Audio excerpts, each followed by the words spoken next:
Welcome to my YouTube channel.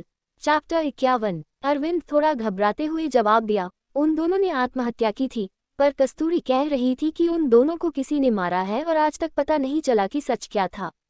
वो काफी छोटी थी, इसलिए पुलिस ने उसकी बात नहीं मानी और उसके माँ बापू सा की मौत को सुसाइड घोषित कर दिया। पर हुआ क्या, ठाकुर सा? अरविंद ने सवाल किया, पर श्रेष्ठ ने कॉल डिस्कनेक्ट कर दी और अपने भाइयों को देखते हुए थोड़ा गुस्से में बोला, आधी अधूरी बात हम दोनों ने पहले भी बताई थी।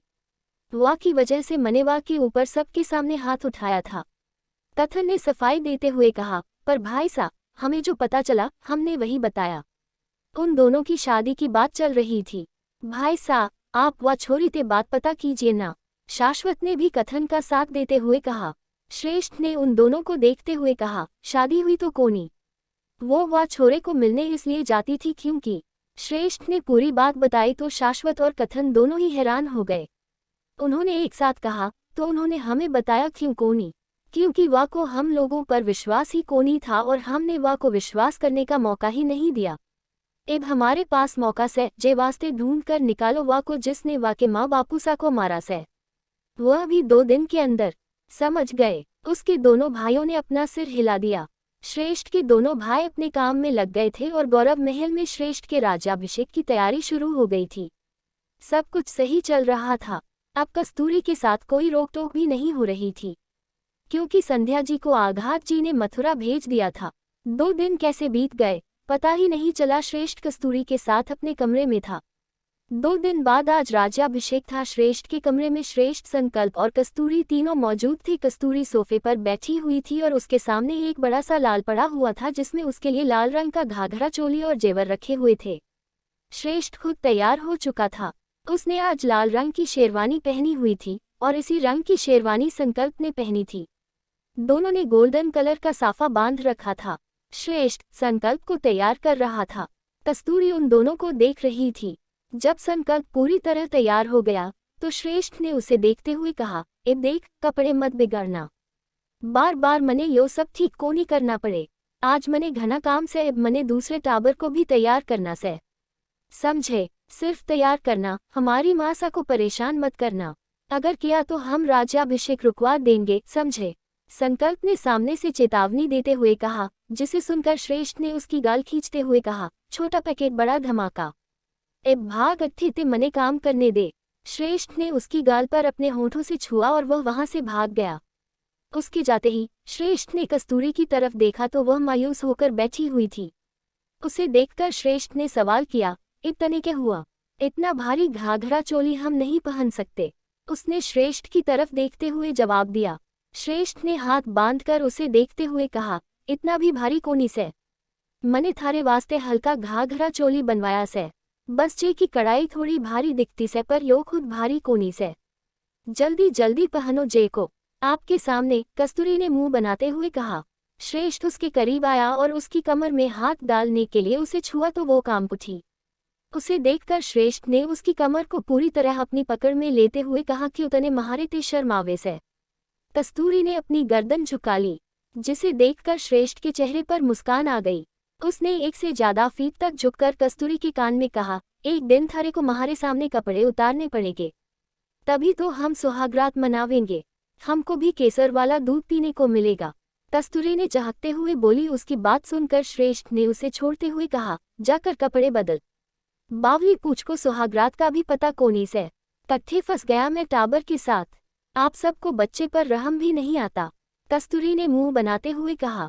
श्रेष्ठ ने उसकी सर्जिकल बेल्ट उतार दी और वह घाघरा चोली लेकर वॉशरूम में चली गई। कुछ देर बाद जब वह बदल कर बाहर आई तो उसके चेहरे पर बड़ी सी मुस्कान थी। ये तो सच में हल्का है, वह मुस्कुराते हुए बोली। श्रेष्ठ ने भी मुंह बनाते हुए कहा, अब विश्वास हो गया ना? चलो जल्दी तने तैयार कर दूं।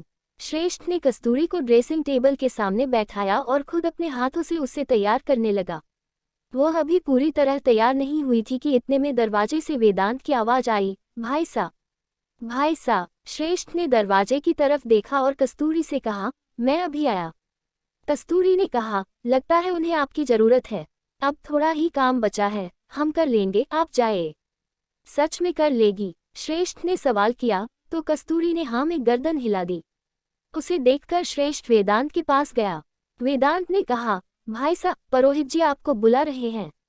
कुछ महत्वपूर्ण कार्य आपको अकेले संपन्न करना है और वह अभी शुरू करना है, इसलिए आपका वहां होना आवश्यक है। ठीक से, चलो। इतना बोलकर श्रेष्ठ वेदांत के साथ वहां से महल के हॉल में चला गया। वहां पर आज सभी राजवाड़े, राजावत और आसपास के महान अनुभवी लोग पधारे हुए थे। पूरा महल आज नई नवेली दुल्हन की तरह सजा हुआ था। पूरा तोमर परिवार राजश्री लिबास में लीन था। इधर श्रेष्ठ हवन कुंड के पास बैठा राज्याभिषेक की कुछ जरूरी विधियां पूरी कर रहा था। जब वह विधियां पूरी हो गईं, तो पुरोहित जी ने श्रेष्ठ को देखते हुए कहा, ठाकुर सा, ठाकुरानी सा को बुला लीजिए। अब आप दोनों को यह हवन संपन्न करना है, उसके बाद ही राज्याभिषेक की रस्म पूरी होगी। श्रेष्ठ ने गर्दन हिलाए और उसकी दोनों बहनें भक्ति और शुभ कस्तूरी को लेने के लिए सुरेश के कमरे में गईं। पर वहां कोई नहीं था। वे दोनों उसे पुकारने लगी, भाभी सा, भाभी सा। कुछ देर उसे ढूंढने के बाद वे दोनों कमरे से बाहर आईं। भक्ति ने शुभी को देखते हुए सवाल किया, भाभी सा तो कमरे में नहीं है, हमें इस बारे में भाई सा को बताना चाहिए। शुभी ने सामने से कहा और वे दोनों वहां से हवन कुंड के पास आ गईं। उन्होंने आते ही श्रेष्ठ को देखते हुए कहा, भाई साहब, भाभी सा कमरे में नहीं है। श्रेष्ठ हैरानगी से बोला, कमरे में कौनी से? तो कट्ठे गई वह, मैं वह को कुछ देर पहले कमरे में ही छोड़ कर आया सू। उसकी बात सुनकर पुरोहित जी ने कहा, जब तक ठाकुरानी सा नहीं आ जाती, न ही यह हवन होगा और न ही राज्याभिषेक। पूरा तोमर परिवार घबरा गया था और उनके घबराने की वजह घर के पीछे के दरवाजे से कुछ आदमियों के साथ जा रही थी। कस्तूरी को बेहोश करके कुछ आदमी अपने साथ वहां से ले जा रहे थे।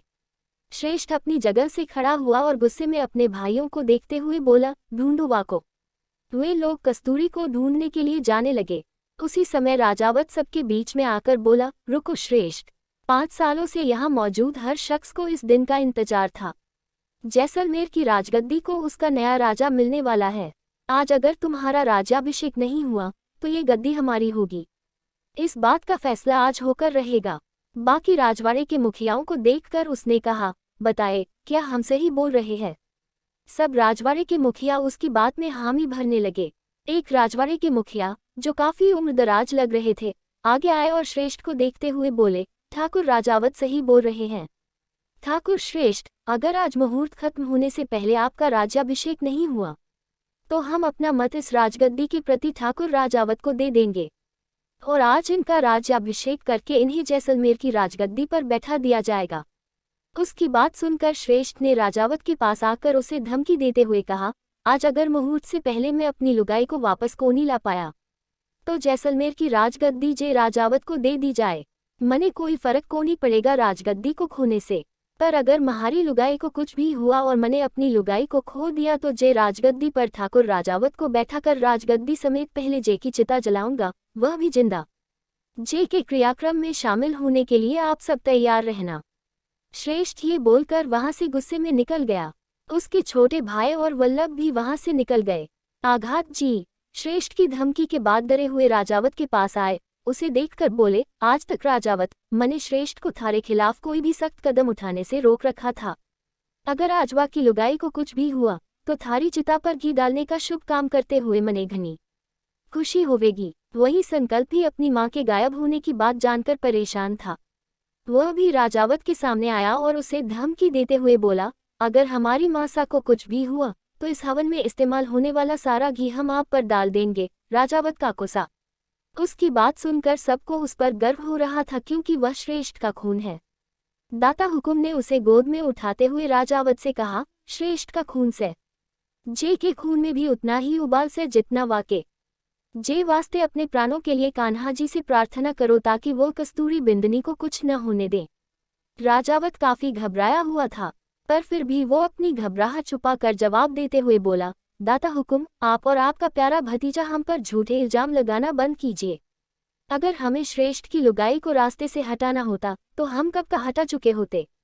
हम जैसलमेर की राजगद्दी पर पूरे अधिकार से बैठना चाहते हैं, उसे छीनना नहीं चाहते। आज तुम्हें तुम्हारे पूरे अधिकार मिल जाएंगे, बस श्रेष्ठ के आने की देर है। प्रभात जी ने राजावत की तरफ देखते हुए कहा। इधर दूसरी तरफ श्रेष्ठ, उसके छोटे भाई और वल्लभ अलग अलग गाड़ियों में कस्तूरी को ढूंढने के लिए निकल चुके थे। श्रेष्ठ उन सब से फोन के जरिए कॉन्फ्रेंस कॉल पर बात कर रहा था। उसने उन्हें ऑर्डर देते हुए कहा, यो सब राजावत के आदमियों में से किसी का काम को नहीं से। यो मैंने हम लोगों को पहले ही बता दिया था। जे वास्ते वा की जगह वा के नए साथी प्रलय रानावत के सभी ठिकानों पर चेक करो, वो बट्ठे इकट्ठे होवेगी। जी भाई साहब, उसके सभी भाइयों ने सामने से यह कहा और वो सब कॉल डिस्कनेक्ट करके प्रलय के ठिकानों की तरफ निकल गए। एक आलीशान बंगलो। कस्तूरी की आंखों पर किसी ने पानी के छींटे मारे। जब उसकी आंखें खुली तो वह खुद को एक बड़े से कमरे के बेड पर लेटी हुई पाई। उसके सामने प्रलय हाथ में पानी का गिलास लेकर खड़ा था। उसे अपने सामने देखकर कस्तूरी डर गई और उसने डरते हुए अपने कदम पीछे खींचे। वह घबराते हुए बोली, हम यहाँ क्या कर रहे हैं? तुम्हें यहाँ हम लेकर आए हैं। प्रलय ने ये कहते हुए गिलास साइड टेबल पर रखा और उसके पास बेड पर बैठ गया। कस्तूरी उससे और दूर हटकर बेड के दूसरे कोने पर चली गई। उसकी आंखों से आंसू निकल रहे थे। उसने रोते हुए कहा, तुम कातिल हो। तुमने हमारे मम्मी पापा को मार डाला। तुम हमें भी मारना चाहते हो ना? देखना, हमारे पति तुम्हें मार डालेंगे। पति? उसको तो पता भी नहीं है कि तुम कहाँ पर हो।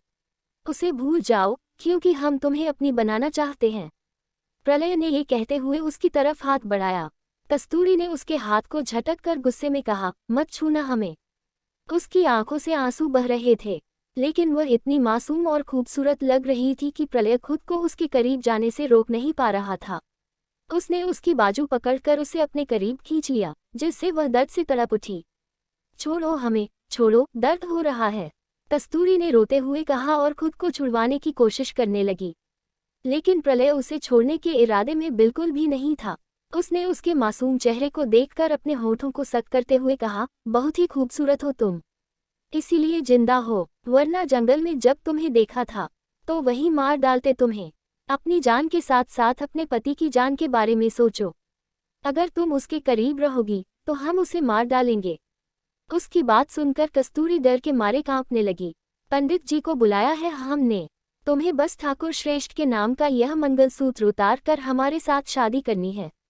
हम उसे कुछ नहीं करेंगे, प्रलय ने मुस्कुराते हुए कहा। कस्तूरी ने अपना मंगलसूत्र पकड़कर कहा, नहीं, हम नहीं उतारेंगे यह मंगलसूत्र। हम नहीं करेंगे शादी। इस बार प्रलय थोड़ा गुस्से में बोला, अगर हमसे शादी नहीं की तो तुम्हारी आंखों के सामने तुम्हारे पति को मारेंगे और फिर तुमसे शादी करेंगे। लेकिन आज हम तुमसे शादी करके रहेंगे। तुम्हारा पति तुम्हें ढूंढ रहा होगा ना? हम अपने आदमियों को उसके पास भेजेंगे और उसे तुम्हारे सामने जिंदा जलाकर शादी करेंगे। चैप्टर 52। छोड़ो हमें, छोड़ो, दर्द हो रहा है, कस्तूरी ने रोते हुए कहा और खुद को छुड़वाने की कोशिश करने लगी। लेकिन प्रलय उसे छोड़ने के इरादे में बिल्कुल भी नहीं था। उसने उसके मासूम चेहरे को देखकर अपने होठों को सख्त करते हुए कहा, बहुत ही खूबसूरत हो तुम, इसीलिए जिंदा हो, वरना जंगल में जब तुम्हें देखा था तो वहीं मार डालते तुम्हें। अपनी जान के साथ साथ अपने पति की जान के बारे में सोचो।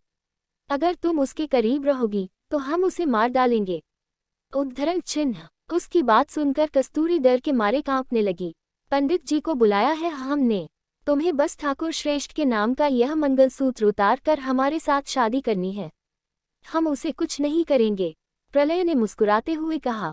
कस्तूरी ने अपना मंगलसूत्र पकड़कर कहा, नहीं, हम नहीं उतारेंगे यह मंगलसूत्र। हम नहीं करेंगे शादी। उद्धरण चिन्ह। इस बार प्रलय थोड़ा गुस्से में बोला, अगर हमसे शादी नहीं की तो तुम्हारी आंखों के सामने तुम्हारे पति को मारेंगे और फिर तुमसे शादी करेंगे। लेकिन आज हम तुमसे शादी करके रहेंगे। तुम्हारा पति तुम्हें ढूंढ रहा होगा ना? हम अपने आदमियों को उसके पास भेजेंगे और उसे तुम्हारे सामने जिंदा जलाकर शादी करेंगे। उद्धरण चिन्ह। कस्तूरी को श्रेष्ठ की चिंता हो रही थी। प्रलय उसे देखकर मुस्कुराते हुए बोला, उसकी चिंता छोड़ दो, तुम्हें अब हमारी चिंता करनी चाहिए। उसे खत्म करने के बाद हम तुमसे शादी करेंगे और तुम्हें उससे भी कहीं ज्यादा खुश रखेंगे। उद्धरण चिन्ह। बोलते बोलते उसने कस्तूरी की गर्दन को हाथ लगाया तो कस्तूरी ने अपना पूरा जोर लगाकर अपना हाथ उसकी पकड़ से छुड़ाया और उसकी गाल पर जोरदार थप्पड़ मारा। उसकी इस हरकत से प्रलय को गुस्सा आ गया। उसने उसका जबड़ा पकड़कर गुस्से में कहा, तुम्हें पता है इस गलती की सजा क्या होती है? हम तुम्हें बिस्तर पर अभी रौंद सकते हैं। उद्धरण चिन्ह। उसने कस्तूरी को छोड़ते हुए कहा, क्योंकि हम तुमसे मोहब्बत करते हैं, इसलिए तुम्हें प्यार से हासिल करना चाहते हैं। तुम्हारे लिए किसी की जान भी ले सकते हैं। इस वक्त तुमने हमें मजबूर कर दिया है कि हम उस इंसान की जान ले लें जिसका मंगलसूत्र तुमने पहना हुआ है। उद्धरण चिन्ह। कस्तूरी ने सामने से उसे धमकी देते हुए कहा, तुम उन्हें कुछ भी नहीं कर पाओगे। उद्धरण चिन्ह। ये तो तुम्हें जल्द ही समय बताएगा। यही बोलकर प्रलय ने अपनी पॉकेट से फोन निकाला और किसी को फोन करने लगा। सामने से कॉल रिसीव होते ही उसने आदेश दिया, जाओ और ठाकुर श्रेष्ठ को ढूंढकर हमारे घर लेकर आओ। तुम लोगों के पास सिर्फ आधे घंटे का समय है। इतना बोलकर प्रलय ने कॉल डिस्कनेक्ट कर दी और फिर कस्तूरी को देखते हुए बोला, तुम्हारा पति आ रहा है। अभी भी सोच सकती हो, हम उसे कुछ नहीं करेंगे अगर तुम हमारी बात मान लोगी। उद्धरण चिन्ह। हम नहीं मानेंगे। हमारे पति सिर्फ वही हैं और वही रहेंगे। हम तुम्हारे जैसे कातिल को अपनी जिंदगी में देखना भी नहीं चाहते। हमें तुमसे नफरत है, कस्तूरी ने रोते हुए गुस्से में कहा, जिसे हम बहुत जल्द प्यार में बदल देंगे। बस एक बार हमारी शादी हो जाए, हम तुम्हें इतना प्यार करेंगे कि तुम बीती हुई बातों को भूल जाओगी। प्रलय ने ये कहते हुए जवाब दिया और वहां से बाहर चला गया। उसके जाने के बाद कस्तूरी वहां से निकलने के बारे में सोचने लगी। उसने चारों तरफ देखा और खुद से बोली, हमें यहाँ से निकलना होगा, पर कैसे? इधर वह वहां से निकलने का तरीका सोच रही थी, कहीं दूसरी तरफ श्रेष्ठ बीकानेर जा रहा था, जहां पर प्रलय का घर था। उसके चेहरे पर गुस्सा साफ नजर आ रहा था। तभी उसके भाई कथन का फोन आया। उसने कॉल रिसीव की और बात करते हुए बोला, कुछ पता चला? सामने से कथन ने जवाब दिया, जैसलमेर में राजावत और प्रलय रानावत के जितने भी ठिकाने से हमने सब तलाश लिए से, बट्ठे कोई कोनी से। उद्धरण चिन्ह। श्रेष्ठ को प्रलय पर गुस्सा आ रहा था, जिसे उसने एक गहरी सांस लेकर शांत किया और जवाब देते हुए बोला, लागे से कि वोवा को बीकानेर लेकर गया से। मैं बीकानेर जा रहा सू। तुम लोग भी बट्ठे के लिए निकल जाओ। उद्धरण चिन्ह। अगर बीकानेर में उसने भाभीसा को अपने घर पर नहीं रखा हुआ होगा तो फिर उसे कहाँ ढूंढेंगे? सामने से जब कथन ने ये कहा, तभी श्रेष्ठ के सामने से कुछ गाड़ियां आईं और उन्होंने अचानक से श्रेष्ठ की गाड़ी को घेर लिया। श्रेष्ठ ने ब्रेक लगाए और कथन से कहा, हमें वा को ढूंढने की जरूरत कोनी से, क्योंकि वा ने खुद मने ढूंढ लिया से। मैं थारी भाभीसा के पास जा रहा सू। उद्धरण चिन्ह। कथन ने सामने से हड़बड़ाते हुए बोला, पर भाई सा। उद्धरण चिन्ह। लेकिन श्रेष्ठ की तरफ से कॉल डिस्कनेक्ट हो गई थी। दूसरी तरफ कस्तूरी कुछ देर सोचने के बाद दरवाजे के पास आई और जोर जोर से चिल्लाने लगी, हमें भूख लगी है, कोई खाना दो, हमने कुछ नहीं खाया। उद्धरण चिन्ह। उसके कमरे का दरवाजा बंद था, जिसे वह जोर जोर से पीटने लगी और चिल्लाने लगी। इधर हाल में पंडित जी शादी के लिए मंडप तैयार करवा रहे थे और प्रलय भी उनके पास था। लेकिन जब उसने कस्तूरी की आवाज सुनी तो उसे रहा नहीं गया। वह गुस्से में किचन की तरफ गया और वहां पर काम कर रहे नौकरों से बोला, तुम लोगों के कान में रुई डाली हुई है। वह खाने के लिए चिल्ला रही है और तुम लोग ध्यान ही नहीं दे रहे हो। जाओ, उसे खाना लेकर आओ। उद्धरण चिन्ह। उसकी बात सुनकर नौकरों ने सर हिलाया और एक नौकर खाना एक प्लेट में परोसकर कस्तूरी के कमरे में लेकर गया। उसने कमरे का दरवाजा खोला तो कस्तूरी दरवाजे के पीछे छुपी हुई थी। अरे, ये लड़की कहाँ गई? वह खाने की प्लेट लेकर आगे बढ़ते हुए बोला। तभी पीछे से कस्तूरी ने उसे धक्का दे दिया और वह धड़ाम से बेड पर गिर गया। कस्तूरी बाहर निकल गई और उसने दरवाजा बाहर से बंद कर दिया। कस्तूरी भागने की कोशिश कर रही थी, जब अचानक प्रलय उसके सामने आकर खड़ा हो गया। उसने कस्तूरी को घूरते हुए कहा, भागने की कोशिश कर रही हो? उद्धरण चिन्ह। कस्तूरी ने डरते हुए जवाब दिया, हमारे रास्ते से हट जाओ, वरना तुम्हारे लिए अच्छा नहीं होगा। हम आपसे शादी नहीं करेंगे। प्रलय हंसते हुए बोला, बहुत भोली हो तुम। तुम्हें लगता है कि इतने बड़े बंगले से तुम भाग पाओगी? कभी नहीं। कस्तूरी के बाएं हाथ पर चोट लगी थी, इसलिए प्रलय ने उसका दायां हाथ पकड़कर खींचते हुए कहा, चुपचाप चलो। तुम्हारा पति भी आता होगा, उसे तुम्हारे सामने मारने के बाद हम दोनों 7 फेरे लेकर शादी करेंगे। हम नहीं करेंगे तुम्हारे साथ शादी, नहीं करेंगे। कस्तूरी ने हाथ छुड़ाने की कोशिश करते हुए कहा। ऐसा करते हुए उसके गले में पहने हुए लॉकेट की हुक थोड़ी क्रैक हो गई। प्रलय उसे खींचते हुए हॉल में ले आया। तभी उसके आदमी एक लंबे चौड़े इंसान को खींचते हुए हॉल में लेकर आए। वह इंसान पूरी तरह खून में भीगा हुआ था। उसे देखकर लग रहा था कि उसे काफी मारा पीटा गया है। प्रलय के आदमियों को देखकर कस्तूरी की आवाज बंद हो गई। उसके कदम जम गए। प्रलय ने उस इंसान को देखते हुए कस्तूरी से कहा, लो, आ गया तुम्हारा पति। लगता है मर गया है। नहीं, इन्हें कुछ नहीं हो सकता। कस्तूरी ने गुस्से में प्रलय की बात काटी और फिर लहूलुहान श्रेष्ठ को देखते हुए बोली, हमारी बात सुनिए। हमारी तरफ देखिए। पर श्रेष्ठ की बॉडी में कोई मूवमेंट नहीं हो रही थी। उसे देखकर ऐसा लग रहा था कि वह सच में मर चुका है। कस्तूरी उसे देखकर रो रही थी और बार बार पुकार रही थी, उठिए उठिए, प्लीज उठिए। कस्तूरी रोते हुए खुद को प्रलय की पकड़ से छुड़ाने की कोशिश भी कर रही थी, पर उसकी नजरें श्रेष्ठ पर जमी हुई थीं। उसे देखकर ऐसा लग रहा था कि उसकी सांसें चलनी बंद हो गई हैं। प्रलय ने अपने आदमियों को देखते हुए कहा, तुम लोग इसे ऐसे पकड़कर खड़े रहोगे? फेंको इसे नीचे और जाकर तेल लेकर आओ। इसे जलाकर इसी के साथ फेरे लेकर हम इसकी पत्नी से शादी करेंगे। नहीं नहीं, हम ऐसा नहीं होने देंगे। छोड़ो हमें, छोड़ो, कस्तूरी ने अपनी पुकार तेज करते हुए कहा। दूसरी तरफ श्रेष्ठ को प्रलय के आदमियों ने छोड़ा तो वह धड़ाम से जमीन पर गिर गया, जैसे उसके अंदर अब जान ही नहीं बची हो। प्रलय ने मुस्कुराते हुए कहा, देखो, मर चुका है तुम्हारा पति। अब उसके नाम का मंगलसूत्र उतार दो, क्योंकि हम तुम्हारे गले में अपने नाम का मंगलसूत्र देखना चाहते हैं। इसलिए अब यह मंगलसूत्र निकाल दो। उसने अपना हाथ कस्तूरी के मंगलसूत्र को छूने के लिए बढ़ाया, तभी सामने से गोली चली और उसके हाथ पर लगी। प्रलय का हाथ कस्तूरी को छूने से पहले ही गोली से घायल हो गया। प्रलय के कानों में गुस्से से भरी आवाज गूंज उठी, महारी लुगाई के गले में सिर्फ मेरे नाम का मंगलसूत्र रहेगा। अगर उसे हाथ लगाया तो हाथ के साथ साथ तुम्हें भी काट डालूंगा। कस्तूरी ने सामने देखा तो श्रेष्ठ बिल्कुल सही सलामत खड़ा था, हालांकि वह पूरी तरह खून में लथपथ था। कस्तूरी ने घबराते हुए पूछा, आप ठीक हो ना? श्रेष्ठ उनकी तरफ गन पॉइंट करके खड़ा था और उसने जवाब दिया, मने क्या होगा?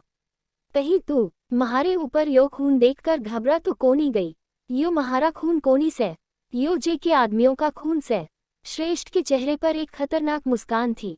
प्रलय गुस्से में चिल्लाया, तुमने हमारे आदमियों को मार डाला। उसने वहां मौजूद अपने आदमियों को देखते हुए कहा, पकड़ लो इसको। जो आदमी कुछ देर पहले श्रेष्ठ को पकड़कर लाए थे, वे सब प्रलय को पकड़ने के लिए उसकी तरफ बढ़ने लगे। जिसे देख प्रलय ने चौंकते हुए पूछा, तुम लोग हमारी तरफ क्यों आ रहे हो? श्रेष्ठ ने हंसते हुए कहा, जे को पकड़ने की कोई जरूरत कोनी से। मैं सूजे के वास्ते। प्रलय ने हैरान होकर कहा, तुमने हमारे आदमियों को भी अपनी तरफ कर लिया। मौत के डर से तो अपने भी साथ छोड़ देवे से। फिर यो तो थारे चंद पैसों के वास्ते काम करे से। श्रेष्ठ ने उसे तिरछा मुस्कुराकर जवाब दिया। उसको पकड़ने जब प्रलय के आदमी आ रहे थे तब श्रेष्ठ ने उनका शेर की तरह शिकार किया और बुरी तरह मारा, जिसके बाद आधे आदमी उसके सामने झुक गए और वो उनके साथ प्लान बनाकर यहाँ पहुँच गया। कस्तूरी की आंखों में चमक आ गई। उसने प्रलय से हाथ छुड़ाने की कोशिश करते हुए कहा, हमने कहा था न, ये हमें कुछ नहीं होने देंगे। अब छोड़ो हमारा हाथ। प्रलय ने धमकी देते हुए कहा, अपने पति के ऊपर ज्यादा घमंड करने की जरूरत नहीं है। अच्छा हुआ ये यहाँ पर आ गया। अब तुम्हारे सामने इसे अपने हाथों से मारेंगे और फिर तुमसे शादी करेंगे। कैसे? आज हम शादी तो करके ही रहेंगे। श्रेष्ठ ने थोड़ा हंसते हुए कहा, शादी तो थारी जरूर होगी, पर महारी लुगाई के साथ नहीं बल्कि थारी मौत के साथ। उसने अपनी पिस्टल दूर फेंक दी और प्रलय को मुकाबले की चुनौती देते हुए कहा, आज जीत कर दिखा अपनी मौत से। प्रलय ने गुस्से में मुठियां भरते हुए कहा, इसे तो अब तुम अपने सपने में भी नहीं ले जा सकते। ये कहकर वह श्रेष्ठ की तरफ बढ़ गया। उन दोनों के बीच में हाथापाई शुरू हो गई। कस्तूरी घबराई हुई थी। दोनों एक दूसरे को बराबरी की टक्कर दे रहे थे। गौरव महल। दूसरी तरफ महल में मुहूर्त निकल रहा था। तोमर परिवार के सब लोग परेशान नजरों से दरवाजे की तरफ देख रहे थे, लेकिन राजावत बहुत खुश नजर आ रहा था। उसने आघात जी को देखते हुए कहा, बस अब 15 मिनट बचे हैं। दाता हुकुम, अगर श्रेष्ठ नहीं आया तो हवन कुंड में घी डालकर हमारे हवाले इस रियासत की राजगद्दी करने के लिए तैयार हो जाएगा। पूरे तोमर परिवार को उसकी बातें सुनकर गुस्सा आ रहा था। प्रलय का घर। वहीं श्रेष्ठ प्रलय पर भारी पड़ रहा था। प्रलय की नज़र पिस्तौल पर पड़ी, जिसे श्रेष्ठ ने कुछ दूर फेंका था। उसने श्रेष्ठ से छूटकर पिस्तौल उठाने की कोशिश की, लेकिन श्रेष्ठ ने उसे पकड़ लिया। फिर से उन दोनों के बीच में हाथापाई शुरू हो गई। कस्तूरी घबरा रही थी और उसकी आंखों में आंसू आ गए। उसने प्रार्थना करते हुए कहा, कान्हा जी, प्लीज इन्हें कुछ मत होने देना। अचानक से एक गोली की आवाज उसके कानों में पड़ी। उसने आंखें खोली और चिल्ला उठी। आश्विन ने दरवाजे से गोली चलाई थी। वो पुलिस के साथ यहाँ पहुंच गया। प्रलय के सिर पर गोली लगी थी। आश्विन जी। कस्तूरी ने दरवाजे से पुलिस फोर्स के साथ अंदर आ रहे आश्विन को देखा तो सामने से सवाल करते हुए बोला, कस्तूरी तुम ठीक हो? हाँ में गर्दन हिलाकर कस्तूरी श्रेष्ठ के पास गई, जो कि प्रलय की लाश को दूर फेंक कर खड़ा हो चुका था। उसको देखकर कस्तूरी उसके सीने से लिपट कर रोने लगी। आप ठीक हो ना? आपको चोट तो नहीं आई? उसने रोते हुए सवाल किया। श्रेष्ठ ने उसे बाहों में भर लिया। उनको साथ में देखकर अश्विन का दिल 1000 टुकड़ों में टूट गया था।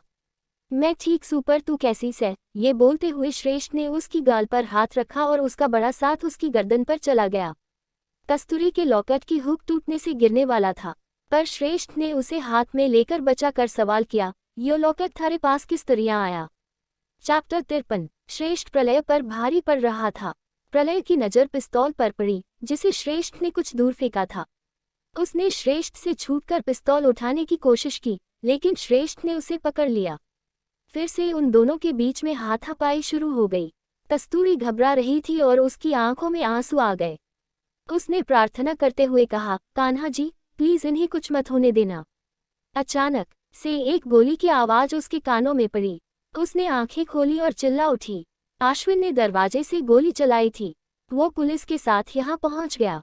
प्रलय के सिर पर गोली लगी थी। अश्विन जी! कस्तूरी ने दरवाजे से पुलिस फोर्स के साथ अंदर आ रहे अश्विन को देखा तो सामने से सवाल करते हुए बोला, कस्तूरी तुम ठीक हो? हाँ में गर्दन हिलाकर कस्तूरी श्रेष्ठ के पास गई, जो कि प्रलय की लाश को दूर फेंक कर खड़ा हो चुका था। उसको देखकर कस्तूरी उसके साइन से लिपट कर रोने लगी। आप ठीक हो ना? आपको चोट तो नहीं आई? उसने रोते हुए सवाल किया। श्रेष्ठ ने उसे बाहों में भर लिया। उनको साथ में देखकर अश्विन का दिल 1000 टुकड़ों में टूट गया था। मैं ठीक सुपर, तू कैसी है? ये बोलते हुए श्रेष्ठ ने उसकी गाल पर हाथ रखा और उसका बड़ा साथ उसकी गर्दन पर चला गया। कस्तूरी के लॉकेट की हुक टूटने से गिरने वाला था, पर श्रेष्ठ ने उसे हाथ में लेकर बचा कर सवाल किया, यो लॉकेट थारे पास किस तरह आया? ये हमारे पास बचपन से। आपको इसकी पड़ी है, हमारी नहीं। कस्तूरी मासूमियत से रोते हुए बोली। श्रेष्ठ का दिल पिघल गया। उसने कस्तूरी का चेहरा अपने हाथों में भरकर उसे प्यार से सहलाते हुए कहा, मने थारी चिंता कोनी होती तो क्या मैं थे आता? अश्विन ने अपनी पुलिस फोर्स को बोलकर प्रलय के लोगों को अरेस्ट करवाने लगा। इतने में श्रेष्ठ के भाई और वल्लभ भी वहां पहुंच गए थे। वे लोग आते ही श्रेष्ठ के पास गए और सबसे पहले कथन में सवाल किया, भाई साहब आप दोनों ठीक से? हाँ। श्रेष्ठ ने हाँ में सिर हिलाया। शाश्वत ने भी उसका साथ देते हुए कहा, अगर आप ठीक हो तो आपको निकालना चाहिए अट्ठे से। वल्लभ ने उन लोगों को देखते हुए कहा, सही बोल रहे से। ये सब ठाकुर सा, आप वेदांत ठाकुर सा के साथ ठाकुरानी सा को लेकर बाहर जाए, राज्याभिषेक का मुहूर्त गुजरने वाला है। आपको जल्दी वहां पर पहुंचना होगा। श्रेष्ठ ने हाँ में सिर हिलाते हुए कहा, हम जावे से प्रथम ये सब निपटाने के बाद यो लॉकेट रिपेयर कर वैन के लिए दे आना। ये बोलकर और वह कस्तूरी और वेदांत को लेकर प्रलय के घर से बाहर की ओर बढ़ा तो कस्तूरी ने मुस्कुराते हुए अश्विन से कहा, थैंक यू।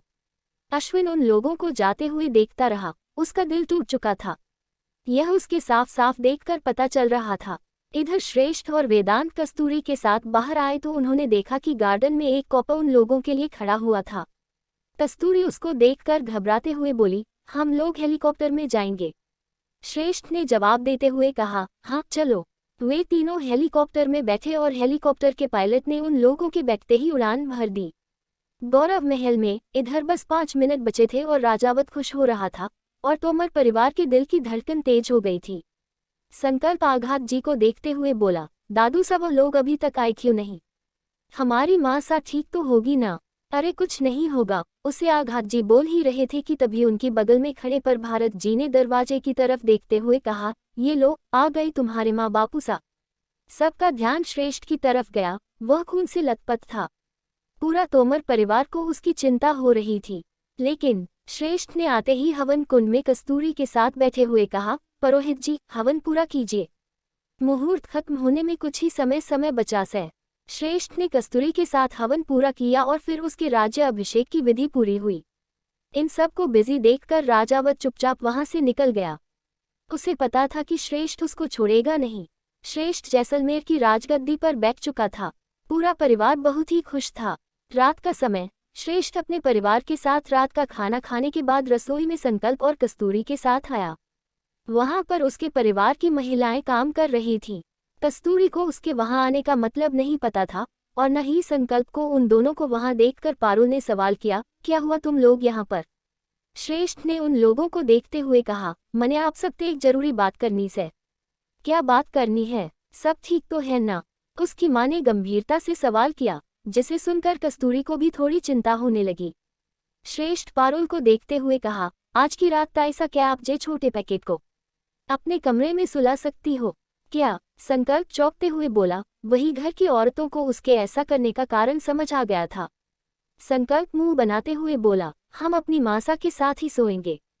श्रेष्ठ ने उसके कान में कहा, आज थारी मासा के साथ हम सोएंगे, वह भी अकेले। संकल्प को गुस्सा चल रहा था। वही श्रेष्ठ ने पारुल को देखते हुए कहा, ताईसा आप एक जग केसर का दूध तैयार कर लीजिए, आपकी कस्तूरी को केसर का दूध बहुत पसंद है।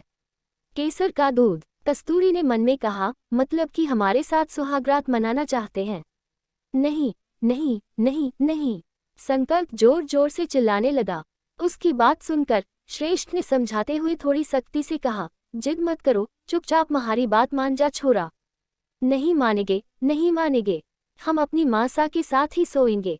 संकल्प जिद करते हुए बोला। कस्तूरी यह सब देखकर काफी घबराई हुई थी। पारुल ने संकल्प को अपनी गोद में लेने की कोशिश करते हुए कहा, अरे बेटा, आज उन दोनों को साथ में सो जाने दे, उनके प्यार को बढ़ने दे। नहीं, मासा सिर्फ हमें प्यार करेगी, हमारे अलावा किसी और को नहीं। अगर आपने हमें अपनी मासा से दूर किया तो हम मामासा के घर चले जाएंगे। संकल्प फिर से जिद करते हुए ये बोलकर श्रेष्ठ की गोद से जबरदस्ती उतरा और वहां से कमरे की तरफ भाग गया। ये देखकर कस्तूरी भी उसके देखते हुए बोली, संकल्प बच्चा रुको। वो श्रेष्ठ की तरफ देखते हुए मुंह बनाकर बोली, हमें नहीं पीना दूध, हमें अपने बच्चे के साथ सोना है। आपने हमारे बच्चे को नाराज कर दिया, हमसे बात नहीं करेंगे। वो गुस्से में उससे मुंह फेरकर वहां से संकल्प के पीछे चली गई। ये सब देखकर श्रेष्ठ ने अपने माथे पर हाथ मारा। तभी उसके कानों में आवाज पड़ी, भाई साहब क्या सोच रहे हो आप? श्रेष्ठ ने अपने होश संभालकर आसपास देखा तो वह इस वक्त अपने छोटे भाइयों, भतीजों और वल्लभ के साथ छत पर बैठकर ड्रिंक कर रहा था। रात का समय था। वो गौरव महल की छत पर था। अभी अभी उसने जो भी देखा वो उसका सपना था। उसके भाई कथन उसको खोया हुआ देखकर हिलाते हुए सवाल कर रहा था, आज इतना खुशी का मौका से पर आप ना जाने कट्ठे खोए हो, हमारे साथ चेयर्स कीजिए। कथन ने मुस्कुराते हुए जब ये कहा तो श्रेष्ठ ने थोड़ा मायूस होकर उन सब के गिलासों के साथ ड्रिंक का गिलास टकराते हुए कहा, चेयर्स। वल्लभ ने उसे उदास देखकर सवाल किया, क्या बात है, आप खुश नजर नहीं आ रहे ठाकुर सा? अब तो आपकी जिंदगी में सब कुछ ठीक हो गया से, आप जैसलमेर के राजा सा बन गए से और आपकी और ठाकुरानी सा के साथ सारी गलतफहमियां भी दूर हो गई से। श्रेष्ठ ने वल्लभ की बात का जवाब दिया, गलतफहमियां दूर हुई से पर हम दोनों तो अभी भी एक दूसरे से दूर से।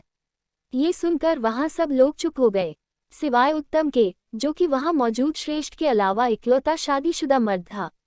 तो उन दूरियों को भी कम कर लीजिए ना काकोसा, तब तक आप उनसे दूर रहेंगे। आप दोनों की तो सुहागरात भी नहीं मनी थी ना, और एक दूसरे के करीब आने के लिए वह सब होना सबसे जरूरी है। उत्तम ने उसे देखते हुए कहा। श्रेष्ठ ने मुंह बनाते हुए कहा, वो सब करने की कोशिश की तो तने लागे से थारा सबसे छोटा भाई मने ऐसो करने देगा। जिस पर वहां मौजूद सब लोग उसे हैरानी से देखने लगे। मैं जैसे ही जे बारे में सोचने लगता सू तो महारा अपना ही अंश महारा सौत नजर बन जावे से। और मान लो अगर मैं संकल्प को जे के वास्ते समझा भी दूं तो भी एक ही टाबर संभलेगा, दूसरा कोनी। वाह, छिपकली को भी तो समझाना पड़ेगा ना, जिसको समझाना संकल्प ते भी मुश्किल से।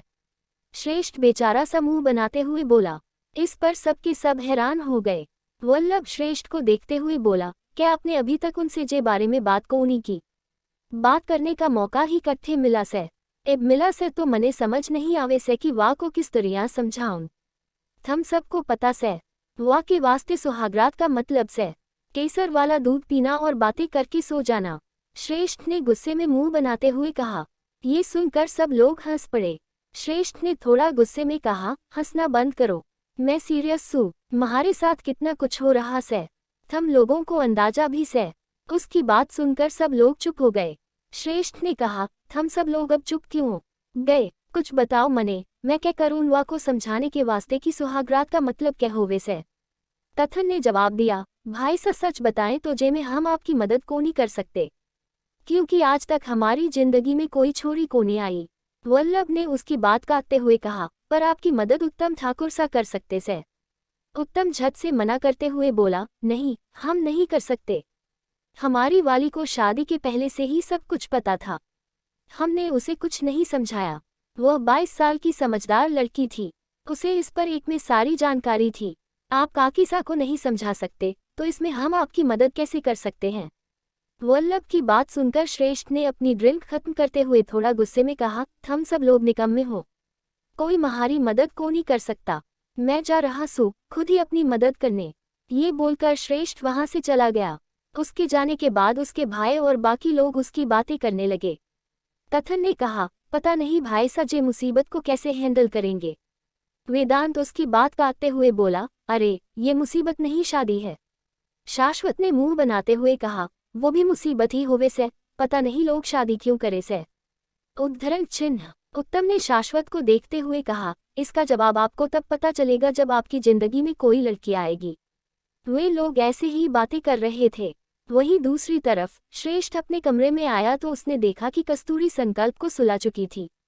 वह उसके पास बैठी हुई थी। तभी श्रेष्ठ कमरे में आया और सोफे पर बैठते ही बोला, म्हारे पास आओ। कस्तूरी ने असमंजस में सवाल किया, क्या हुआ? सब ठीक है ना? आपने खाना तो खा लिया था ना? आपका खाना तो ऊपर छत पर ही भिजवाया गया था ना? श्रेष्ठ इस बार थोड़ी सख्ती से बोला, मैंने कहा म्हारे पास आओ। कस्तूरी को बिल्कुल भी समझ नहीं आ रहा था, फिर भी वह उसके पास गई। श्रेष्ठ ने उसको खींचकर अपनी गोद में बैठा लिया। उसकी इस हरकत पर कस्तूरी हैरानी से बोली, यह आप क्या कर रहे हैं? उसे इस हरकत से डर लग रहा था और काफी घबराहट भी हो रही थी। श्रेष्ठ ने जवाब देते हुए कहा, ऐसे घबराने की जरूरत कोनी से, मैं तने कोई नुकसान को नहीं पहुंचाऊंगा। मने थारे ते जरूरी बात करनी से। वह उसके बेहद करीब था। उसकी नजदीकी कस्तूरी के दिल की धड़कन बढ़ा रही थी। श्रेष्ठ से ड्रिंक की बदबू भी आ रही थी। कस्तूरी ने मासूमियत से कहा, आप दूर रहकर भी तो जरूरी बात कर सकते हैं ना? श्रेष्ठ ने उसकी आंखों में देखते हुए उसे अपनी बाहों में भर लिया, पर अब मैं थारे से दूर को नहीं रहना चाहता। म्हारे को थारे करीब रहना से, मने थारे साथ एक होना से। कस्तूरी की धड़कन अचानक से बहुत ज्यादा तेज हो गई थी। इन सब से दूर उसी समय एक अनजान जगह, एक आलीशान कंपनी की बिल्डिंग में एक शानदार केबिन था जिसमें लग्जरी सामान और कांच की खिड़कियां थीं। खिड़की के पास एक आदमी सूट बूट पहने सिगरेट की कश ले रहा था। उसकी पीठ दरवाजे की तरफ थी। मे आई कम इन? दरवाजे से एक आदमी की आवाज आई। अंदर आने के इशारे पर वह अंदर आया और बोला, मिस्टर प्रलय रानावत मारे गए। वो लड़की? सामने वाले शख्स ने बिना देखे पूछा। नहीं, वो जिंदा है, आदमी ने गर्दन हिलाते हुए कहा। हमें वो लड़की मुर्दा चाहिए थी, प्रलय रानावत नहीं। जाओ और उस लड़की को मुर्दा करके हमारे पास लाओ, शख्स ने बिना चेहरा घुमाए गुस्से में कहा। उसकी बात सुनकर आदमी डर के मारे बोला, आप चिंता मत कीजिए, इस बार हमसे कोई गलती नहीं होगी। हम उसे मारकर ही वापस आएंगे। शख्स ने आदमी को देखकर तिरछा मुस्कुराते हुए कहा, वेरी गुड। अब जाओ और खुशखबरी लेकर हमारे पास आओ। चैप्टर 54। कस्तूरी ने मासूमियत से कहा, आप दूर रहकर भी तो जरूरी बात कर सकते हैं ना? श्रेष्ठ ने उसकी आंखों में देखते हुए उसे अपनी बाहों में भर लिया, पर अब मैं थारे से दूर को नहीं रहना चाहता। म्हारे को थारे करीब रहना से, मने थारे साथ एक होना से। कस्तूरी की धड़कन अचानक से बहुत ज्यादा तेज हो गई थी। इन सब से दूर उसी समय एक अनजान जगह, एक आलीशान कंपनी की बिल्डिंग में एक शानदार केबिन था जिसमें लग्जरी सामान और कांच की खिड़कियां थीं। खिड़की के पास एक आदमी सूट बूट पहने सिगरेट की कश ले रहा था। उसकी पीठ दरवाजे की तरफ थी। मे आई कम इन? दरवाजे से एक आदमी की आवाज आई। अंदर आने के इशारे पर वह अंदर आया और बोला, मिस्टर प्रलय रानावत मारे गए। वो लड़की? सामने वाले शख्स ने बिना देखे पूछा। नहीं, वो जिंदा है, आदमी ने गर्दन हिलाते हुए कहा। हमें वो लड़की मुर्दा चाहिए थी, प्रलय रानावत नहीं। जाओ और उस लड़की को मुर्दा करके हमारे पास लाओ, शख्स ने बिना चेहरा घुमाए गुस्से में कहा। उसकी बात सुनकर आदमी डर के मारे बोला, आप चिंता मत कीजिए, इस बार हमसे कोई गलती नहीं होगी। हम उसे मारकर ही वापस आएंगे। शख्स ने आदमी को देखकर तिरछा मुस्कुराते हुए कहा, वेरी गुड। अब जाओ और खुशखबरी लेकर हमारे पास आओ। गौरव महल में श्रेष्ठ कस्तूरी के बेहद नजदीक था और उसकी नजदीकी से कस्तूरी की धड़कनें हद से ज्यादा तेज हो गई थी। उसे देखते हुए बोली, आपके कहने का मतलब क्या है? हमें आपकी बातें समझ नहीं आ रही। लगता है आपने आज कुछ ज्यादा ही शराब पी ली है। आपको आराम करना चाहिए। मने आराम नहीं, मने थारे साथ। ऐसा बोलते हुए श्रेष्ठ ने उसके कान में कुछ कहा, जिससे कस्तूरी डर के मारे इतना घबरा गई कि झट से उसकी गोद से उठ गई। छी, आप गंदी बातें कर रहे हैं, कस्तूरी ने घबराते हुए कहा। उसे ऐसे घबराते हुए देखकर श्रेष्ठ मुंह बनाते हुए बोला, क्या हो गया? तुम्हारी बात समझ नहीं आई। आपको सच में नशा चढ़ गया है? अब कैसी अश्लील बातें कर रहे हैं? आप सो जाए, हमें भी सोना है। ये बोलकर वहां से जाने लगी तो श्रेष्ठ ने उसका हाथ पकड़ लिया और फिर से उसको अपने करीब खींच लिया। मैं थारे से बोल रहा सू, वो सब करे से। वहाँ के अंदर कुछ भी गंदा कोनी से। सब लोग शादी के बाद करे से वो सब। श्रेष्ठ उसकी आंखों में देखते हुए जब ये कहा तो कस्तूरी ने ना में गर्दन हिलाते हुए कहा, नहीं, ऐसा कुछ नहीं होता। आप झूठ बोल रहे हो। सच में आपने बहुत ज्यादा पी रखी है, इस वजह से आप ऐसी बहकी बहकी बातें कर रहे हैं। बावली पूछ, मैं अपने पूरे होश में बोल रहा सू। आप तने किस तरह समझाऊं? सुहागरात पर यही सब करना होवे से, श्रेष्ठ ने उसको देखते हुए कहा। तो कस्तूरी ने श्रेष्ठ के होठों के ऊपर हाथ रखकर उसकी आंखों में देखते हुए कहा, अब आप सो जाए, वरना संकल्प जाग जाएगा। फिर आपका और उसका झगड़ा होगा और हम ये सब नहीं देख पाएंगे। हमें बहुत नींद आ रही है। ये बोलकर कस्तूरी ने श्रेष्ठ की धड़कनें बढ़ा दी। उसने कस्तूरी के हाथ को किस कर लिया। इस हरकत को देखकर कस्तूरी के तन बदन को 440 वोल्ट का झटका लगा और वह झट से पीछे हट गई। इस बार श्रेष्ठ उसको कुछ बोलता उससे पहले ही वह अपने बेड पर जाकर संकल्प के साथ लेट गई। उसे ऐसा करते हुए देखकर श्रेष्ठ ने मन में खुद से कहा, हे कान्हा जी, आप जे को किस तरह समझाऊं कि रासलीला कैसे की जावे से? यूं तो रामलीला में अटकी हुई से। इस बारे में सोचते हुए लेट गया और उसकी भी आंख लग गई। लेकिन कस्तूरी सिर्फ सोने की कोशिश कर रही थी। उसके दिल और दिमाग में श्रेष्ठ की अभी अभी की गई बातें घूम रही थी। उसने मन में खुद से कहा, क्या सच में सुहागरात पर ऐसा गंदा काम किया जाता है? हमें इस बारे में किसी से बात करनी होगी। कुछ देर सोच विचार करने के बाद उसके दिमाग में एक नाम आया। वो मन में खुद से बोला, अरे हाँ, अंशी वह है ना, उसी से बात करेंगे कल सुबह। कस्तूरी यह सब सोचकर सो गई। अश्विन का घर, लेकिन आज उसकी वजह से किसी की नींद उड़ चुकी थी। वह था अश्विन, जो अपने सरकारी घर की छत पर मौजूद था। उसके हाथ में उसका अपना वॉलेट था, जिसमें कस्तूरी की तस्वीर लगी हुई थी। उस वॉलेट को देखते हुए अश्विन ने खुद से कहा, बहुत ही भोली हो कस्तूरी। तो इंसान तुम्हारे लायक नहीं है। तुमसे उम्र में बड़ा है और ऊपर से उसके इतने खतरनाक दुश्मन हैं। हमें नहीं लगता कि वह तुमसे प्यार करेगा।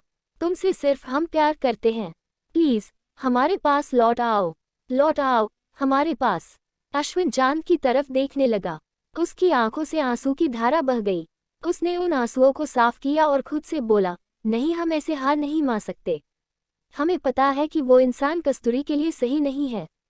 हमने पता किया था उसके बारे में, तो हम जान गए थे कि उसकी वजह से उसकी पहली पत्नी मरी थी। अगर हम उसकी सारी जानकारी निकाल कर कस्तूरी के सामने आएंगे तो कस्तूरी को समझ आएगा कि वो इंसान कितना बुरा है। उसने किसी को फ़ोन किया और जब सामने से कॉल रिसीव की गई तो अश्विन ने उसे ऑर्डर देते हुए कहा, ठाकुर श्रेष्ठ के काले कारनामों की जितनी भी जानकारी इकट्ठी करके हमें दे सकते हो तो दो, वह भी जल्द से जल्द। जी सर, मिल जाएगी। सामने से एक आदमी की आवाज़ आई। अश्विन ने बाय बोलकर कॉल डिस्कनेक्ट कर दी और फिर से अपने वॉलेट में कस्तूरी की तस्वीर देखने लगा।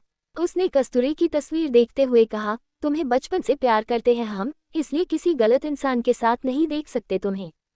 ठाकुर श्रेष्ठ सिंह तोमर तुम्हारे लायक नहीं है कस्तूरी, और यह बात हम तुम्हारे सामने साबित करके रहेंगे। इतना बोलकर वह अपने कमरे में जाकर सोने की कोशिश करने लगा। गौरव महल में अगली सुबह संकल्प को स्कूल भेजने के बाद कस्तूरी ने अंशी को कॉल किया। सामने से कॉल रिसीव होने के बाद उन दोनों ने कुछ देर बातें की और फिर कस्तूरी ने थोड़ा हिचकिचाते हुए कहा, अंशी, हमें तुमसे एक फेवर चाहिए। अरे फेवर चाहिए तो पूछ क्यों रही है? सीधा बताओ ना, क्या फेवर चाहिए? सामने से अंशी की आवाज आई तो कस्तूरी ने थोड़ा हिचकिचाते हुए कहा, वो तुम्हारे घर में तुम्हारे सब कजन्स की शादी हो चुकी है। तुम्हें तो पता होगा न कि सुहागरात पर क्या होता है। क्या तुम हमें इस बारे में बता सकती हो? ओएमजी, तुम्हें अब तक ये ही नहीं पता चला कि सुहागरात पर क्या होता है? अंशी ने हैरानी से सवाल किया, जिस पर कस्तूरी बेचारा सा मुंह बनाते हुए बोली, हमारी पहली शादी है, हमें इस बारे में कैसे पता होगा? अगर तुम्हें पता है तो बता दो, वरना हम कॉल डिस्कनेक्ट कर देते हैं। अरे हमारी एटीट्यूड गर्ल, तुम इतना एटीट्यूड मत दिखाओ। अब तुम्हारी शादी हो चुकी है, इसीलिए हम तुम्हें बोलते थे कि पढ़ाई के साथ साथ थोड़ी जनरल नॉलेज भी गेन कर लो, पर नहीं, तुम्हें तो बस पढ़ाई करनी थी। अब देखो फंस गई ना, अंशी ने मुंह बना कर कहा। कस्तूरी फिर से उसके सामने बेचारा सा मुंह बनाते हुए बोली, हाँ हम फंस गए, पर अब तुम इस बात का मजाक उड़ाने या हमें ताने देने की जगह हाल बताओ, एक अच्छे दोस्त की तरह। सामने से अंशी ने कहा, अब हम तुम्हें ऐसे कुछ भी बताएंगे तो तुम्हें कुछ भी समझ नहीं आएगा, पर हमारे पास एक चीज़ है, इससे तुम्हें पता चल जाएगा कि सुहागरात पर क्या किया जाता है, लेकिन तुम उसके बारे में किसी को नहीं बताओगी। अगर तुम पकड़ी गई तो तुम हमारा नाम भी नहीं आने दोगी। बताओ मंजूर है? तो कस्तूरी ने हाँ में सिर हिलाते हुए कहा, हमें मंजूर है, हम तुम्हारा नाम किसी के सामने नहीं लेंगे, पर तुम हमें हमारे सवालों का जवाब दो। कस्तूरी ने जब ये कहा तो सामने से अंशी ने इसे समझाते हुए कहा, हम तुम्हें एक वीडियो सेंड कर रहे हैं, उसे ध्यान से और अकेले में देखो, तुम्हें पता चल जाएगा कि सुहागरात पर क्या होता है। तुम ऐसे क्यों बोल रही हो कि अकेले में देखूं, ऐसा क्या है उसे वीडियो में? कस्तूरी ने थोड़ा डरते हुए सवाल किया, जिसका जवाब देते हुए अंशी ने इस बार सख्ती से कहा, देखो अगर तुम्हें हमारी मदद चाहिए तो चुपचाप वह वीडियो देख लेना, तुम्हें तुम्हारे सारे सवालों का जवाब मिल जाएगा, वरना हम कॉल डिस्कनेक्ट कर रहे हैं। तुम अपने रास्ते और हम अपने रास्ते, हमें घर वालों से पीटना नहीं है। किसी ने हमें इस बारे में बातें करते हुए सुन लिया तो तुम्हारी तरह हमारे भी शादी कर देंगे। उसकी बातों से कस्तूरी को थोड़ी उदास हुई, लेकिन वह दोस्त थी और इस वक्त उसके सहारे की उसे बहुत ज़रूरत थी, तो वो उसकी बात मानते हुए बोली, ठीक है भेजो, हम देखते हैं, ओके बाय, हम भेज रहे हैं। इतना बोलकर अंशी ने कॉल डिस्कनेक्ट कर दी और कस्तूरी उसकी वीडियो का इंतजार करने लगी।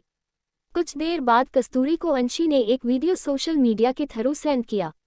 कस्तूरी फटाफट उस वीडियो को डाउनलोड करके अकेले कोने में जाकर देखने लगी और उसकी आंखें बड़ी हो गईं। उसे देखते देखते उसके हाथ कांपने लगे और वह हड़बड़ाते हुए खुद से बोली, गंदा, बहुत गंदा, वह हमारे साथ इतना गंदा करना चाहते हैं, हम उनसे बात भी नहीं करेंगे। ज्वेल शॉप, श्रेष्ठ कस्तूरी का लॉकेट लेने यहाँ आया था। सुनार ने उसे लॉकेट एक डिब्बी में बंद करके देते हुए कहा, ये लीजिए राणा सा, ये ठीक हो गया से, आप एक बार देख लीजिए। श्रेष्ठ उसे खोलकर देखने लगा कि इतने में उसका फ़ोन बजा और वो कॉल रिसीव करके बात करने लगा। हाँ भक्ति, बोल क्या हुआ? हमें तो कुछ नहीं हुआ भाई सा, पर पता नहीं भाभी सा को क्या हुआ है, उन्होंने ने खाना भी नहीं खाया और अपने कमरे में बेड पर बैठी रो रही है। भक्ति ने उसे कस्तूरी के बारे में बताया तो श्रेष्ठ ने जवाब देते हुए कहा, मैं महल ही आ रहा सू, बट्ठे आकर देख लूंगा वा को। इतना बोलकर उसने कॉल डिस्कनेक्ट कर दी और लॉकेट की डिब्बी को देखकर मन में बोला, महारे वास्ते जे लॉकेट को देखना जरूरी था, क्योंकि मने जे को पहले भी कट्ठे देखा से, छिपकली को देने से पहले एक बेर देख लूंगा। वो उसे लेकर संकल्प को पिक करने स्कूल के लिए अपनी जीप में वहां से निकल गया। गौरव महल, श्रेष्ठ की जीप गौरव महल के पोर्च पर रुकी। संकल्प पैसेंजर सीट पर बैठा हुआ था। वो पूरे रास्ते श्रेष्ठ से तरह तरह के सवाल कर रहा था। तने आज जो समझाया थारे को समझा आया ना? मने आज रात थारी मासा के साथ अकेले में कुछ जरूरी बात करनी से, करने देगा ना? श्रेष्ठ ने संकल्प को देखते हुए कहा। संकल्प उसे आंखें छोटी करके उसे घूरते हुए बोला, इस सवाल का जवाब मासा की मर्जी पर निर्भर करता है, हम उनसे इस बारे में पूछकर बताएंगे। श्रेष्ठ जीप से उतरा भी नहीं था कि संकल्प उतर कर दौड़ते हुए घर के अंदर चला गया। अब पता कोनी यो किस तरह महारे को परेशान करेंगे। श्रेष्ठ ने ये बोलकर अपनी जेब से लोकट वाली डिब्बी निकालकर उसे देखते हुए मन में बोला, आज तो मैं थारे को सुहागरात को मनाने के वास्ते। वो डिब्बी जेब में डालकर महल की ओर बढ़ गया। जाते ही संकल्प ने कमरे में जाकर कस्तूरी को देखा तो वह रो रही थी। आपको क्या हुआ मासा, आप रो क्यों रही हो? संकल्प ने सवाल किया तो कस्तूरी ने मना करते हुए कहा, कुछ नहीं, कुछ नहीं हुआ तो फिर रो क्यों रही हो? आपको तो बताए हमको, हम आपके प्यारे बेटे हैं ना, एक मासा को अपने बेटे से कुछ भी नहीं छुपाना चाहिए। संकल्प ने उसके चेहरे को अपने हाथों में भरकर बहुत ही प्यार से कहा। उसे देखकर कस्तूरी बच्चों की तरह रोते हुए बोली, तुम्हारे बापू सा बहुत गंदे हैं, वो हमसे गंदी बातें कर रहे थे और उनका इरादा हमसे गंदी हरकतें करने का है। क्या बापू सा आपको परेशान कर रहे हैं, इसलिए आप रो रही हो? हम इस बारे में अभी बड़े दादू सा को बता कर आते हैं। संकल्प ने ऐसा कहा और वह वहां से बाहर की तरफ जाने लगा। सामने श्रेष्ठ खड़ा हुआ था। उसके हाथ में खाने की थाली थी। कट्ठे जा रहे हो छोरा? श्रेष्ठ ने सवाल किया तो संकल्प ने घूरते हुए कहा, आपकी शिकायत लगाने बड़े दादू सा को। आप माँ सा के साथ गंदी हरकतें करने वाले थे। आपकी वजह से वह रो रही हैं। हम आपको छोड़ेंगे नहीं। आप पनिशमेंट मिलेगी अब। ये सुनकर श्रेष्ठ के हाथ से थाली छूट गई। चैप्टर 55। अब पता कोनी यो किस तरह महारे को परेशान करेंगे। श्रेष्ठ ने ये बोलकर अपनी जेब से लोकट वाली डिब्बी निकालकर उसे देखते हुए मन में बोला, आज तो मैं थारे को सुहागरात को मनाने के वास्ते। वो डिब्बी जेब में डालकर महल की ओर बढ़ गया। जाते ही संकल्प ने कमरे में जाकर कस्तूरी को देखा तो वह रो रही थी। आपको क्या हुआ माँ सा? आप रो क्यों रही हो? संकल्प ने सवाल किया तो कस्तूरी ने मना करते हुए कहा, कुछ नहीं। कुछ नहीं हुआ तो फिर रो क्यों रही हो? आपको तो बताए हमको। हम आपके प्यारे बेटे हैं ना। एक माँ सा को अपने बेटे से कुछ भी नहीं छुपाना चाहिए। संकल्प ने उसके चेहरे को अपने हाथों में भरकर बहुत ही प्यार से कहा। उसे देखकर कस्तूरी बच्चों की तरह रोते हुए बोली, तुम्हारे बापू सा बहुत गंदे हैं। वो हमसे गंदी बातें कर रहे थे और उनका इरादा हमसे गंदी हरकतें करने का है। क्या बापू सा आपको परेशान कर रहे हैं, इसलिए आप रो रही हो? हम इस बारे में अभी बड़े दादू सा को बता कर आते हैं। संकल्प ने ऐसा कहा और वह वहां से बाहर की तरफ जाने लगा। सामने श्रेष्ठ खड़ा हुआ था। उसके हाथ में खाने की थाली थी।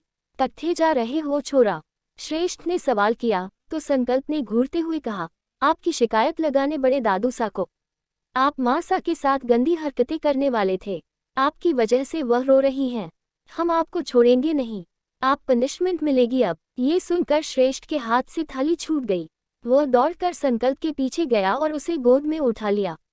छोड़िए हमें, छोड़िए, हम आपकी शिकायत लगाएंगे। श्रेष्ठ ने हंसते हुए कहा, लोगों के टाबर अपनी सौतेली माँ से नफरत करते से और महारा टाबर अपनी सौतेली माँ सा वास्ते अपनी शिकायत लगाने जा रहा से। तने पता से जब कान्हा शरारत करते थे तो यशोदा जी उन्हें सजा देने वास्ते बांध देती थी। मने भी आज यशोदा बनना पड़ेगा थारे साथ अगर तूने महारी बात नहीं मानी। श्रेष्ठ ने उसे वार्निंग देते हुए कहा, जिस पर संकल्प सामने से मुंह बनाते हुए बोला, आप हमें धमकी दे रहे हो? हम ठाकुर संकल्प सिंह तोमर हैं, जिसे मने ही पैदा किया से। जे वास्ते जे घर के सबते छोटे ठाकुर सा चुपचाप खाना खाने के लिए रसोई में जाओ और किसी से जे बारे में कुछ भी मत बोलना। अगर बोला तो थारी छिपकली मासा के साथ मैं सच में गंदी हरकतें करूंगा। श्रेष्ठ ने उसे धमकी देते हुए कहा। संकल्प उसकी गोद से उतरा और कमर पर हाथ रखकर वार्निंग देते हुए बोला, ठीक है, अभी के लिए हम किसी को कुछ नहीं बताएंगे, लेकिन अगर आपने हमारी माँ सा की आंखों से एक भी आंसू बहाया तो सच में हम आपकी शिकायत लगा देंगे। फिर सुनते रहिएगा बड़े दादू सा से खरी खोटी। वह मुंह बनाकर वहां से रसोई की तरफ चला गया। उसके जाने के बाद श्रेष्ठ ने सिर झटकते हुए खुद से कहा, मैं जे का बाप सू या यो महारा बाप से। इतना छोटा से और मने अपने बापू सा ने धमकी देवे से। जे को बाद में देखूंगा, पहले जाकर वह छिपकली से बात करता सू। वह अपने कमरे में आया तो उसने देखा कि कस्तूरी अभी भी बेड पर बैठी रो रही थी। वह सीधा उसके पास आया तो कुछ दूरी पीछे हटकर रोते हुए बोली, आप बहुत गंदे हो, हमारे पास मत आइए। तने हो क्या गया से?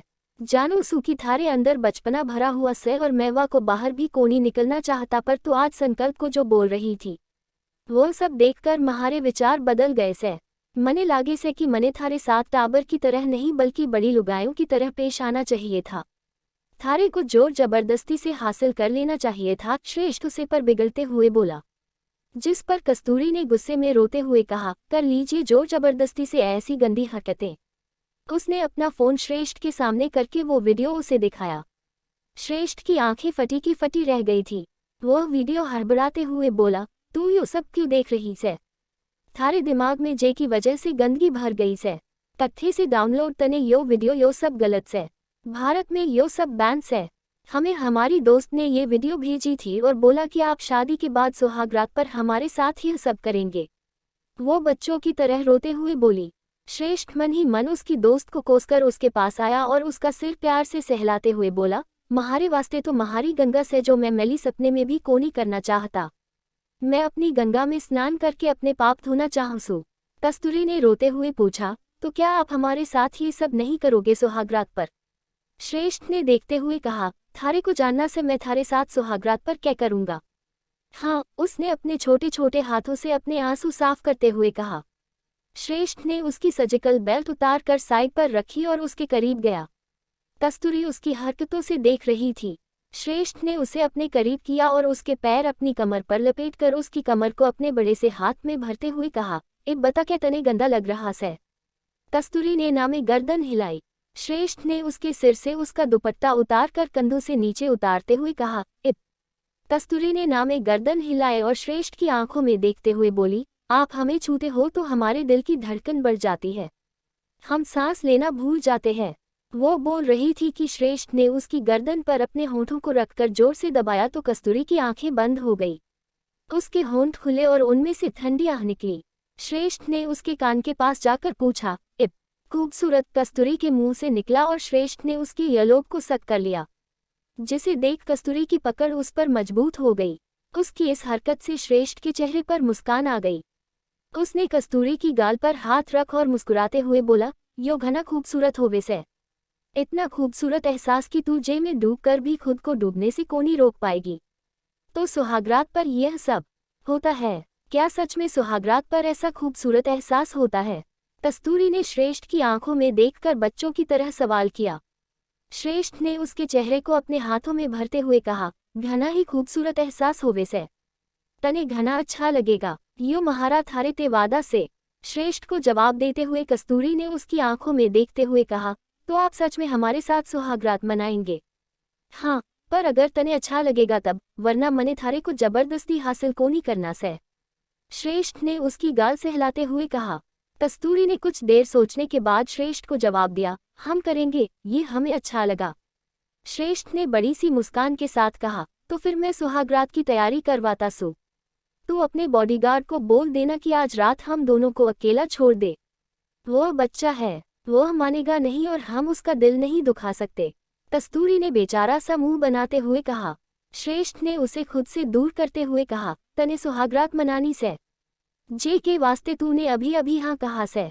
मैं तैयारी करवाने के लिए जा रहा सू और वह भी ऐसी जगह जत्थे थारे बॉडीगार्ड की चिंता करने की जरूरत को नहीं से। आप कहना क्या चाहते हैं? साफ साफ बताए ना, कस्तूरी ने मासूमियत से सवाल किया। श्रेष्ठ ने मुस्कुराकर जवाब देते हुए कहा, मैं महारी सुहागरात की तैयारी छत पर करवाने जा रहा सू। खुले आसमान में सुहागरात का मजा ही अलग होगा। तू बस अपने छोटे बॉडीगार्ड को सुलाने के बाद छत पर आ जाना। इतना तो तू कर ही सकती से ना। वह जग गया तो? कस्तूरी ने घबराते हुए फिर से सवाल किया। श्रेष्ठ ने उसे उंगली दिखाते हुए कहा, देख, मैं कब से तने यो सब समझा रहा सू और हम दोनों के एक होने के लिए इतनी सारी कोशिश कर रहा सू, पर तू एक भी कोनी कर रही से। मने ही थारे ते शादी कोनी की से तने भी करी से। थारा भी कुछ फर्ज बने से, या तू समझ रही से कि मैं थारे लायक ना सू? कस्तूरी ने ना में सिर हिलाते हुए कहा, नहीं नहीं, ऐसा नहीं है। तो फिर जैसो मैं बोल रहा सू चुपचाप वैसो करना, समझ गई? श्रेष्ठ ने उसे धमकी देते हुए कहा। कस्तूरी ने डर के मारे अपने सिर को हाँ में झटक दिया। श्रेष्ठ उसके गाल सहला कर बोला, तू वह को अकेला छोड़कर अश्विन से भी तो मिलने गई थी ना? तो अगर तू महारे ते मिलने छत पर आ जाओगी तो क्या हो जाएगा? आखिरकार तू जैसलमेर के राणा सा की लगाए हो, तने अपनी जिम्मेदारी निभाने के लिए कुछ कठिन फैसले लेने पड़ेंगे। श्रेष्ठ उसे समझा रहा था और कस्तूरी को उसकी बात कहीं न कहीं सही लग रही थी, इसलिए वह उसकी बात मान गई। श्रेष्ठ ने उसे आखिरी बार समझाते हुए कहा, रात के खाने के बाद अब महारी मुलाकात होगी। मैं थारा छत पर इंतजार करूंगा। संकल्प को सुलाने के बाद तू बट्ठे ही आ जाना। मैं थारे वास्ते खाना भिजवा रहा सू, तो चुपचाप खाना खा लेना। ये बोलकर वो कमरे से बाहर चल गया। कस्तूरी उसकी बातों के बारे में सोचकर कभी घबरा रही थी और कभी शर्मा रही थी, लेकिन वो रात का बेसब्री से इंतजार कर रही थी।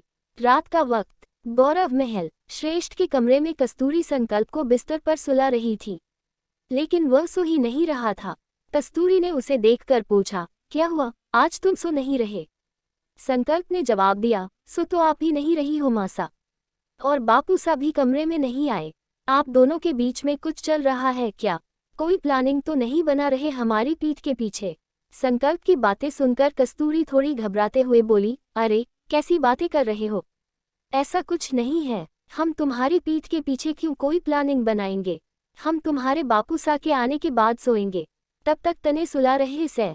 अब सो जाओ। उसने संकल्प को सहलाना शुरू कर दिया और मन में खुद से बोली, हम कितने मतलबी हैं। अपने बच्चे से झूठ बोल रहे हैं। ये गलत नहीं है कान्हा जी, पर वो तो बोल रहे थे कि ये सही है। क्या सही है क्या गलत, हमें कुछ समझ नहीं आ रहा। जब तक हम ये सब करेंगे नहीं, हमें पता नहीं चलेगा, और अगर हमें गलत लगा तो हम उन्हें छोड़कर वापस आ जाएंगे। ऐसी बातें सोच रही थी और इधर संकल्प सो गया। उसके चेहरे पर मुस्कान आ गई। उसने संकल्प के माथे पर अपने होठों से छूते हुए कहा, सॉरी बच्चा, हम तुम्हें अकेला छोड़कर यहाँ से जा रहे हैं। आराम से बिस्तर से उतरी और कमरे से बाहर चली गई। घर में सब सो चुके थे, इसलिए वह आराम से छत पर चली गई। उसे थोड़ा डर भी लग रहा था। वह छत पर पहुंची और देखा कि वहां पर सुहागरात की कोई भी तैयारी नहीं थी, जिसे देखकर वह खुद से बोली, ये सब क्या है? यहाँ पर तो सुहागरात की एक भी तैयारी नहीं है, क्योंकि अट्ठे कोई सुहागरात को नहीं होने वाली से। उसके पीछे से श्रेष्ठ की गुस्से में भरी हुई आवाज आई।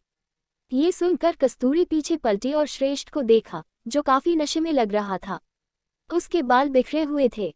उसके एक हाथ में शराब की बोतल थी और दूसरे हाथ में कस्तूरी की लॉकेट वाली डिब्बी थी। उसे ऐसे देखकर कस्तूरी घबरा गई। उसने चिंता करते हुए पूछा, ये आपने क्या हालत बना रखी है? क्या हुआ आपको? श्रेष्ठ ने कस्तूरी की ओर गुस्से से देखते हुए कहा, आज हमारी जिंदगी का सबसे बड़ा दिन था। मैं अपना अतीत भूलकर किसी छोरी के करीब जाने वाला था, लेकिन वह छोरी ने ही जे को एक बुरे सपने में बदल दिया से। ये आप क्या बोले जा रहे हो? हमसे गलती हुई है क्या कोई? देखिए, अगर हमसे कोई भी गलती हुई है तो आप हमें सजा दे दीजिए, हम सजा झेल लेंगे, कस्तूरी ने घबराते हुए श्रेष्ठ को समझाया। जिस पर श्रेष्ठ चीखते हुए बोला, गलती नहीं, थारे हाथों कत्ल हुआ से। तू कातिल से। 5 साल पहले तूने महारी लुगाई को मारा था। तूने महारे टाबर तेवा की मासा का साया छीना से। तूने ही संकल्प को अनाथ किया से। उसकी ऐसी बातें बेचारी मासूम कस्तूरी को समझ नहीं आ रही थी। वो काफी घबराई हुई थी, और श्रेष्ठ भी ज्यादा ड्रिंक करने की वजह से होश में नहीं था। वो उस डिब्बी को गुस्से में अपनी मुट्ठी में दबाए हुए कस्तूरी पर बरस रहा था। उसकी हालत देखकर पता चल रहा था कि उसने डिब्बी खोलकर कस्तूरी का सच जान लिया है। Thanks for watching our, subscribe and comments.